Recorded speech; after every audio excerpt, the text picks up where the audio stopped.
दफन हुए supreme leader Khamenei, शुरू हुआ विश्व युद्ध।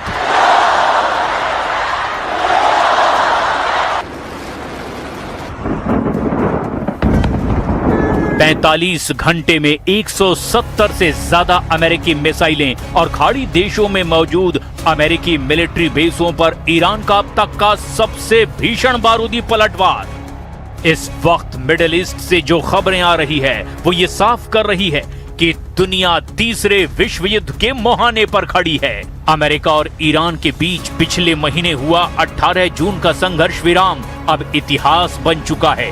पिछले 45 घंटों में स्ट्रेट ऑफ हॉर्मुज से लेकर कतर, बहरीन और कुवैत के अमेरिकी सैन्य ठिकाने दहल उठे हैं और इसी तबाही के बीच आज ईरान के सबसे ताकतवर रहे सर्वे सर्वा नेता अयातुल्ला अली खामनेई को उनके गृहनगर मशहद में सुपुर्दे खाक कर दिया गया है।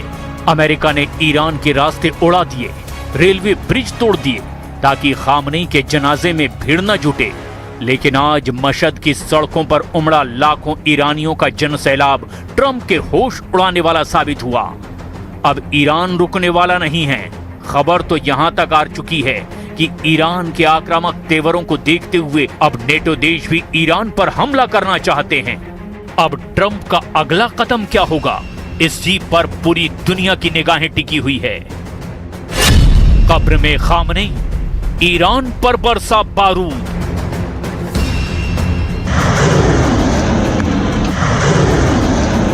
किसी को जरा भी उम्मीद नहीं थी कि अमेरिकी सेना 9 जुलाई यानी खामनेई के सुपुर्दे खाक होने से पहले ही ईरान पर हमले शुरू कर देगी। इस बार अमेरिका ने ईरान पर पिछले 45 घंटे में इतने सटीक और घातक हमले किए जिससे ईरान बुरी तरह से बौखला गया है। अमेरिका दावा कर रहा है कि स्ट्रेट ऑफ हॉर्मुज में ईरान अपनी दादागिरी दिखा रहा है। तेल टैंकरों पर मिसाइल और ड्रोन से हमले किए जा रहे हैं और इसीलिए उस पर हमले किए गए हैं। ईरान ने कतर के 3 तेल टैंकरों पर उस वक्त हमला कर दिया जब उन्होंने ईरानी सेना के आदेश को मानने से इनकार किया, उसकी अनदेखी की, उन्हें अनसुना किया। जिसके बाद ईरान ने कतर के तेल टैंकरों पर हमला कर दिया और अमेरिका ने जवाब में ईरानी तेल ठिकानों और सैन्य ठिकानों पर इतने व्यापक और घातक हमले किए जिसके बाद ईरान ने ऐलान कर दिया कि अब हम अमेरिका से घातक बदला लेने जा रहे हैं। जरा देखिए पिछले 24 घंटे में ईरान पर अमेरिका ने किस तरह के हमले कहां किए हैं। 24 घंटे में धुआं ईरान, 90 ठिकानों पर अमेरिकी हमला।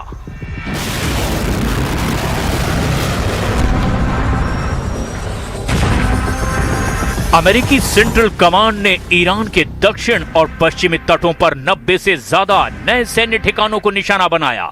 सबसे भीषण बमबारी इन जगहों पर हुई है। बुशर प्रांत, इस तटीय प्रांत में मौजूद सैन्य बेस पर कई मिसाइलें गिरी है। हालांकि राहत की बात यह है कि यहां मौजूद परमाणु ऊर्जा संयंत्र को कोई नुकसान नहीं पहुंचा। अहवाज खुजेस्तान प्रांत, ईरान के पश्चिमी हिस्से में मौजूद अहवाज शहर के बाहरी इलाकों पर अमेरिका ने बड़ा हवाई हमला किया। अबू मूसा द्वीप, फारस की खाड़ी में मौजूद इस रणनीतिक द्वीप पर बीती रात भारी बमबारी की आवाजें सुनाई दी जो ईरान के तटीय नियंत्रण का एक मुख्य केंद्र है। बंदर अब्बास और सिरीक, हॉर्मुज के पास मौजूद दोनों प्रमुख पोर्ट सिटीज बंदर अब्बास और सिरीक पर जबरदस्त हमले हुए हैं और IRGC के नेवल बेस पर दोबारा हमले किए गए हैं। ईरान के स्वास्थ्य मंत्रालय के आधिकारिक बयान के मुताबिक पिछले 2 दिनों में अमेरिकी हमलों में कम से कम 14 लोगों की मौत हो चुकी है। 78 लोग इसमें घायल हुए। केवल अहवाज में हुए हमले में ही 3 लोगों को जान गंवानी पड़ी। ईरानी इंफ्रास्ट्रक्चर की भारी तबाही हुई है। अमेरिका और इजराइल के संयुक्त हमले में ईरान के अंदरूनी रेल नेटवर्क को निशाना बनाया गया है जिससे तेहरान मशहद रेलवे रूट पूरी तरह से ठप हो गया। अमेरिकी सेंटकॉम के दावों के मुताबिक ईरान के दर्जनों एंटी शिप मिसाइल लॉन्चर्स, तटीय रडार और IRGC की 60 से ज्यादा छोटी लड़ाकू नावें कबाड़ में तब्दील हो चुकी हैं। We just hit them very hard, and I'd say we hit them 20 to 1. Every time they hit us, we're going to hit them 20. And we did it last night.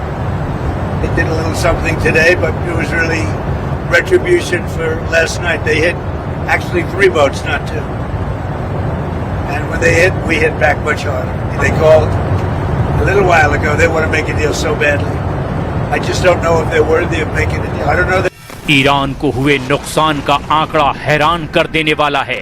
Iran के सिरीक, चाबहार और बंदर अब्बास बंदरगाह पूरी तरह से तबाह हो चुके हैं।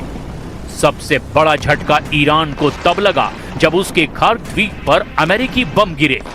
खार्क द्वीप वही जगह है जहां से ईरान अपना 90% कच्चा तेल दुनिया को एक्सपोर्ट करता है।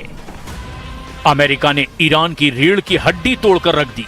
इतना ही नहीं, गुलिस्तान प्रांत में ईरान के 2 सबसे बड़े रेलवे ब्रिज अमेरिकी मिसाइलों ने उड़ा दिए हैं ताकि ईरान के रेवोल्यूशनरी गार्ड्स अपने भारी मिसाइल लॉन्चर्स को मूव ना कर सकें। Many ways we can win, but we've already won militarily. They have very little left, and they want to make a deal so badly. They called a little while ago. They want to make a deal so badly. I just don't know if they're worthy of making a deal. I don't know that they're going to honor the deal. That's the problem. If they want to make a deal, why do you? Because they're sort of crazy, to be honest with you. They're sort of crazy. They're a little bit out of control, but they want to make a deal. Badly. और मंगलवार रात को America ने Iran में 80 target पर हमले किए। इसके बाद ईरान ने अमेरिकी अड्डों पर 85 हमलों से जवाब दिया। फिर बुधवार रात को अमेरिका ने 90 हमलों से काउंटर अटैक किया। तो देखिए, लगातार ये जो हमले हैं वो दोनों तरफ से जारी। एक तरफ जहां मंगलवार रात को अमेरिका ने ईरान में 80 टारगेट पर हमले किए, तो वहीं इसके बाद ईरान ने जवाबी कार्रवाई में अमेरिकी अड्डों पर 85 हमलों से जवाब दिया। फिर बुधवार रात को अमेरिका ने एक दफा फिर 90 हमलों से काउंटर अटैक किया। और मिडिल ईस्ट में एक दफा फिर तनाव लगातार बढ़ता जा रहा है। तो जहां एक तरफ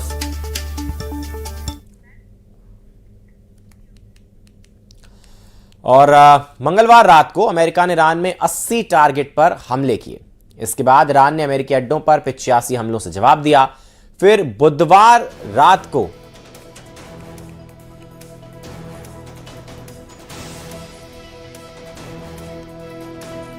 तो देखिए, ट्रंप ने खाड़ी में कार्रवाई की जानकारी दी है और ट्रंप और नेतन्याहू के बीच फोन पर बातचीत भी हुई है और लगातार हमले भी दोनों तरफ से जारी हैं। इस तरीके से हम आपको बता रहे थे। तो ट्रंप ने खाड़ी में यूएस की कार्रवाई की जानकारी दी है। पश्चिमी एशिया के हालात पर भी चर्चा हुई है। नेतन्याहू से फोन पर बातचीत की है। ईरान का जबरदस्त पलटवार, अमेरिकी अड्डों पर तूफानी हमले। अमेरिका की तरफ से जैसे ही ईरान पर हमले हुए, ईरान ने भी पलक झपकते ही अरब देशों में मौजूद अमेरिकी अड्डों पर भयंकर हमले शुरू कर दिए। कतर, बहरीन, जॉर्डन और कुवैत पर ईरानी हमलों से अमेरिका के होश उड़ गए। हालांकि अमेरिकी सेंटकॉम ने दावा किया कि ईरान के मिसाइल और ड्रोन हमलों को नाकाम कर दिया गया, लेकिन कुछ रिपोर्ट्स में दावा किया गया कि बहरीन में अमेरिका की 5वीं फ्लीट को ईरान ने निशाना बनाने की सफल कोशिश की।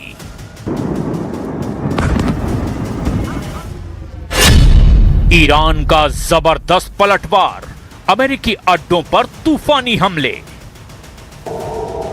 लेकिन जो लोग ये सोच रहे थे कि ईरान इस तबाही से डर जाएगा, वो गलत थे। ईरान ने पिछले 12 घंटों के भीतर ही वो कर दिया जिसकी उम्मीद पेंटागन को भी नहीं थी। ईरान के IRGC के कमांडरों ने आदेश जारी किया और ईरान ने अपनी सबसे घातक बैलिस्टिक मिसाइलें सेजिल और हाइपरसोनिक क्षमताओं वाली फतह 110 के मुंह खोल दिए। ईरान का गुस्सा सिर्फ अमेरिका पर नहीं बल्कि उन खाड़ी देशों पर भी फूटा जिन्होंने अमेरिका को अपने यहां सैन्य अड्डे बनाने की इजाजत दी है। कतर में मौजूद अमेरिका का सबसे बड़ा हवाई अड्डा अल उदैद एयरबेस पर ईरान ने दर्जनों सुसाइड ड्रोन से हमला कर दिया। बहरीन में मौजूद अमेरिका की नौसेना के 5वें बेड़े के मुख्यालय पर ईरान ने सीधे बैलिस्टिक मिसाइलें दाग दी।